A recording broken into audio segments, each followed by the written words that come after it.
ప్రభుత్వ విప్ ఆది శ్రీనివాస్ కౌంటర్ ఇచ్చారు. బీసీలపై బండి సంజయ్, కిషన్ రెడ్డి మొసలి కన్నీరు కారుస్తూ కపట ప్రేమ చూపుతున్నారని అన్నారు. నిజంగా బీసీల పట్ల చిత్తశుద్ధి ఉంటే కేంద్రంలో బిల్లులు ఆమోదించాలని చెప్పారు. కపట ప్రేమను ఒలగబోస్తూ బండి సంజయ్ కానీ కిషన్ రెడ్డి గారు కానీ కేంద్ర మంత్రి హోదాలో ఉండి ఈ రాష్ట్రంలో ముస్లింలను బీసీలో చేర్చిండ్రు, అందుకే మేము వ్యతిరేకిస్తున్నాం మాట మాట్లాడుతున్నాం. ఇలా అదే గుజరాత్ రాష్ట్రంలో ముఖ్యమంత్రిగా ఉన్నప్పుడు నరేంద్ర మోడీ గారు ఏం చేసిందనేది ఒకసారి ఆలోచన చేయవలసిందిగా కోరుతూ, ఇప్పుడు ప్రధానమంత్రి ఉన్నటువంటి నరేంద్ర మోడీ గారు కూడా గుజరాత్ రాష్ట్రంలో ముస్లింలలో వెనుకబడిన తరగతుల వారికి కూడా మేము రిజర్వేషన్లు కల్పించినాం, కానీ మేము అంతగా బయట ప్రచారం చేసుకోలేమనే మాట. నేను అంతగా ప్రచారం చేసుకోలేను.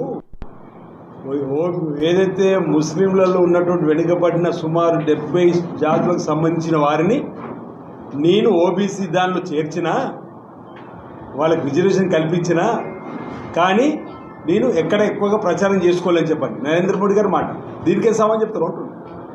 ఇది ఆల్రెడీ నేను ఈటీవీలు అనుకుంటా ఈ ప్రశ్న వచ్చినప్పుడు దీన్ని తెప్పించుకున్న వీడియో.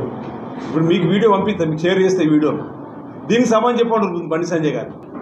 తెలంగాణ కోసమే మీ పుట్టినట్టుగా తెలంగాణ పేరిట ఆర్థికంగా ధ్వంసం చేసి యుద్ధం చేసి దాచుకున్నటువంటి బీఆర్ఎస్ పార్టీని ప్రజలు ఎన్నికలు దూరం